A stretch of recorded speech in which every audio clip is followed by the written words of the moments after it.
Humans of the cardboard, it is almost time. We are like, what, a week and a half away from OTS stores having in stock CYBERSTORM access. This is very, very exciting. It's a pretty good set. I think there's a lot of stuff. It's going to adjust the metagame. There's also a lot of cool rogue stuff here that's going to apply. And pretty much covering everything you need to know about CYBERSTORM access in this video. I'm going to break it up into a couple different parts. First is going to be the new archetypes that preview in this set. From there, I'm going to break up support in a couple different categories. First is going to be important support. That's going to be the higher level stuff that is actually going to have some high-end competitive potential. Secondly is going to be interesting support. Going to tend to be more roguish decks that could be interesting and see a couple tops here and there throughout the format. And then the last one to be fun support. Stuff that if you're a fan of a particular deck, I'll probably throw it in there. Otherwise, that section probably won't have anything competitively relevant.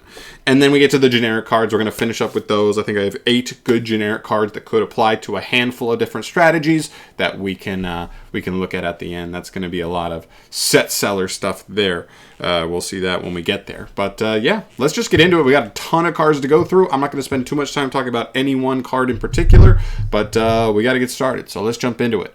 First and foremost, the brand new archetypes for the set. Manadium. What's the best way to pronounce this? Whatever. It's a cool archetype. It's the next in the phase of Visa Starfrost lore. It's a synchro archetype. It seems to have some really powerful plays, but it doesn't feel figured out yet. It does feel a little bit fragile, like it does have some choke points in the deck. I think we need to see if somebody can go ahead and, solve the deck, figure out the deck, the best way to run it. But so far, it seems like it has a lot of potential. It's just not. It just needs some figuring out. From there, we move to Dreaming Nemorelia. This is kind of like a weird little pendulum engine. It doesn't have a payoff in this set. It doesn't get an okay payoff in the next set, and I'm not even sure the payoff in the next set's even okay. But I think a lot of people like the artwork. It's fun. It's cool. It's very fantastical, and yeah, you might like it. From there, we move to the support. Those are it. Just 2 new archetypes for the set. Moving into the biggest support stuff, the important stuff, high-end competitive stuff. Super heavy samurais get a huge, huge buff. There's a handful of cards in here. There's a bunch of extenders. There's an insane starter card in Wakaushi, Bike that also searches Wakaushi for consistency.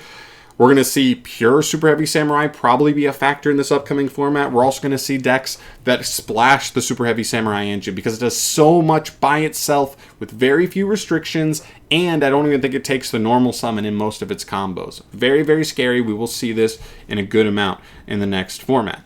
Next up, we have a handful of important branded kind of lore cards. We have Guiding Quem. This card will probably be a staple in most branded decks going forward. Albion, a new Albion monster, is a pretty powerful card. It does take specifically a light spellcaster, so it's not as generic as the other ones, but it has a very powerful reborn effect. That's quite good. And then I think the other one that's like the most relevant to me is Despian Luluwa Lilith. Interesting card. It's important to note that the dragon from the last set, what it does is it can summon any Despia monster from your extra deck, or is it deck, or is it?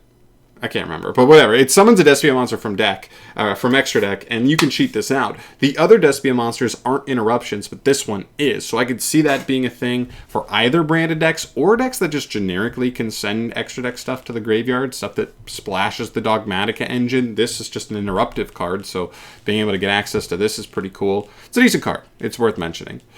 Alright, next up is Pirelli. This deck goes from being pretty much nothing to a pretty relevant meta threat. I'm not sure if it's going to be the best deck in the game, like it is in the OCG currently, from just this support, but this is going to be definitely a deck to keep an eye on. It makes a towers, it draws a ton of cards, it's able to play a ton of flex spots.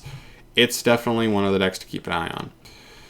It gets a new main deck monster, and it also gets this spell. This spell allows you to draw up to 6 times during your opponent's standby phase, so keep an eye out for that.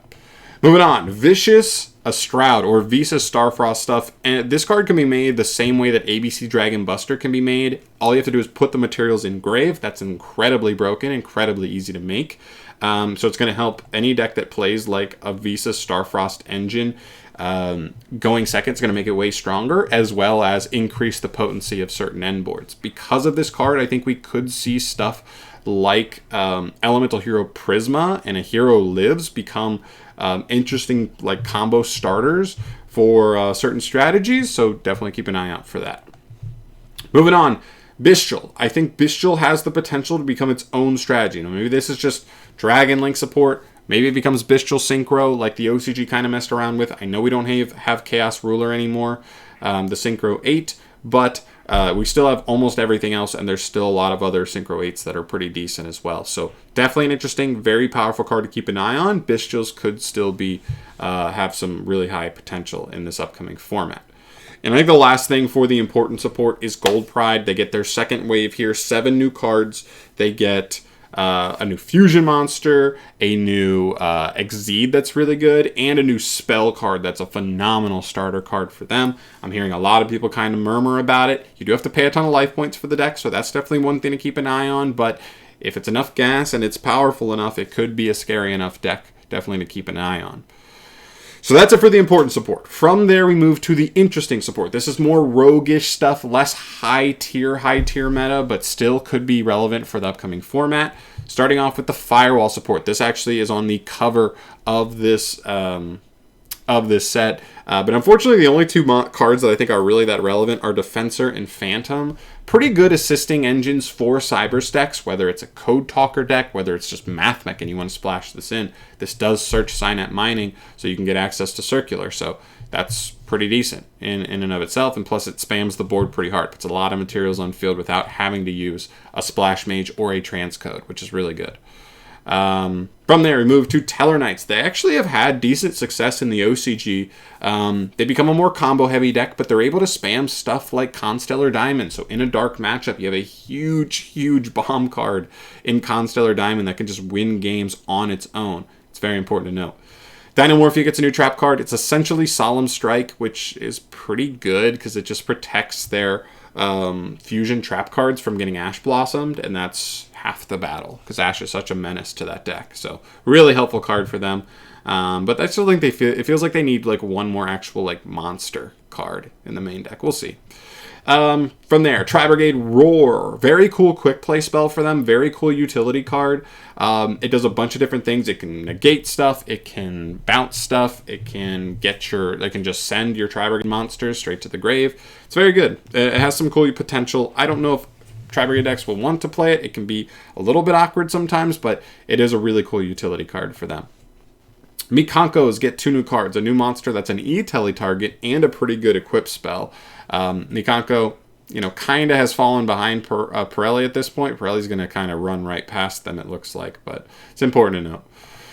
Libromancer, Origin Story. Cool card for them. It may just end up being a one-off, but it is an extra card you get to put on field for stuff like Magician's Souls draws for free, which is cool. But it's a decent card, and Libromancer's like an interesting archetype. Beat Trooper gets a really cool fusion monster. The best thing I can see so far is that this card will kind of just be an instant fusion target that's really strong. It doesn't seem like the deck will consistently be able to get into this card, but it searches on summon, you know what I mean? And, it has a way to recover Beat Trooper monsters, so it's a cool card. The deck isn't built around it yet, but it could be a good step in the right direction if we get more Beat Trooper stuff down the line. Infinite Track, cool extender for them. That's mostly it, like Earth Machine stuff. It's cool, but I'm not sure it's enough to really push them too far. Soulful Core, they get a new Link monster and I believe a new spell card. I think it's nice for them, and I think they're enough to mention for maybe a Pendulum deck that is interesting, but they're not really that good. That's it for the interesting support. The next section obviously is the fun support. This stuff is not very competitive, but if you're a fan of these decks, it's kind of a cool little thing that you get. Amazement gets a new main deck boss monster. It's not great, it's just fine. Rescue Ace gets a new trap card. It's okay. They really get their really good support in the next set, which is really exciting. I'm really excited to see what they get there. But for right now, this card's just okay. Maybe it's a one-of. Dual Avatar gets a new fusion. That's actually really good for Dual Avatar, but Dual Avatar is so bad that it's not doing enough. It's just fun. Virtual World gets a new generic rank 9, but it is just not a good card. It's just fine. It's so mediocre that I don't think it'll matter at all. S-Force gets actually a pretty good Link 1, but again, kind of like Dual Avatar, it's S-Force. They're so far behind at this point. They needed a better Link 1 or this card plus 2 or 3 more cards. So maybe down the line we'll get more stuff. Harvest Angel Doom. This is actually a counter fairy support. Has really good ways to search both Horn of Heavens potentially in the same turn. That's pretty powerful, actually. Sword Soul gets a new spell. It's just a removal spell. Technically, it's like a searchable removal spell, but I'm not sure you'd play it over the stuff they already have access to. It's just interesting to note. Kashtira gets a quick play spell here, but it's conditional on like a Kashtira Exceed being destroyed by a battle or card effect, which is not great. Gunkin gets a new spell card. It's a cool card actually for them, but it's Gunkin. You know, they're like a fun. They're like a meme deck more than anything. And I think the last one here for the that support is a new Spirit boss monster, a big boy Spirit. He's fun. I think he's a secret rare because his artwork's so cool, but I think he is not going to be too relevant here, all things considered. But he's cool, and if you like playing, I know a lot of people like messing with the Spirit stuff, even if they're not that great. He's a really cool one to note. So then we finish up with arguably the most important stuff in the set, the generic stuff that doesn't apply to just one single deck or, you know, just a couple. These could have a handful of decks that could look at them, so it does apply to more people.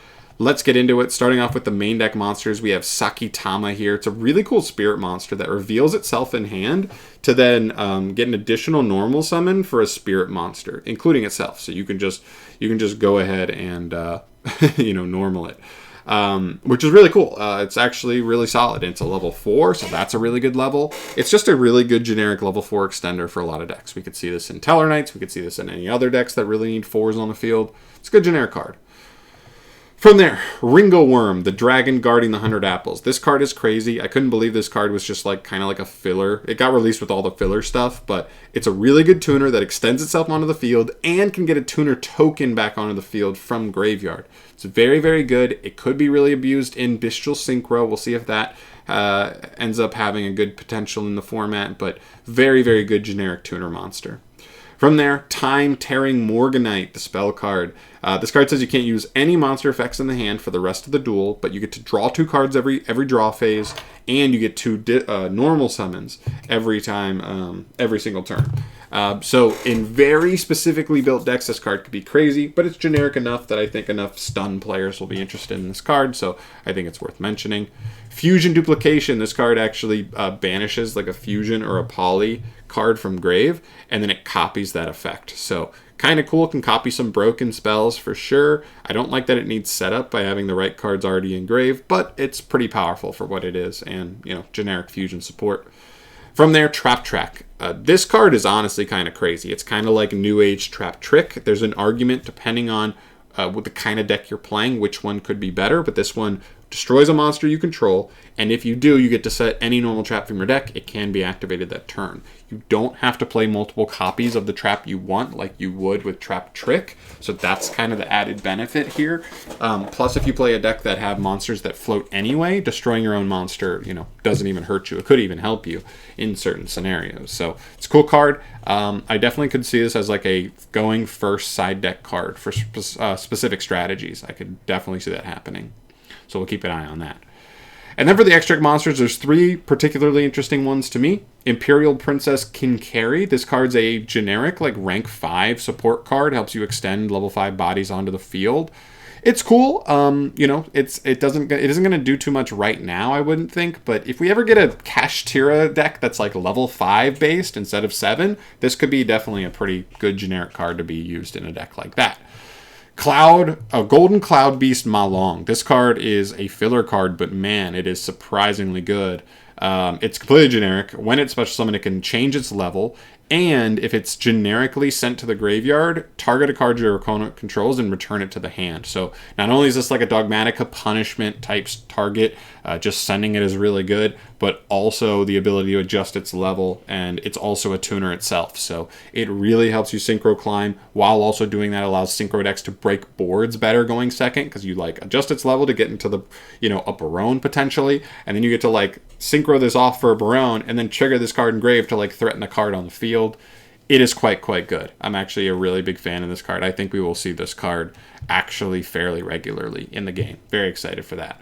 And the last card, and maybe the overall most important card in the set, just because generically a lot of decks are going to be able to just toss this in their extra deck and use it all the time. Chaos Angel. If you don't know how this card works, it's technically a synchro, but it doesn't really need a tuner. It says if you just have any 2 chaos type monsters, lights and darks, or any, well, it doesn't even have to be 2, it can be more than 2. If it adds up to 10 exactly, you pretty much just synchro into this without even needing a tuner.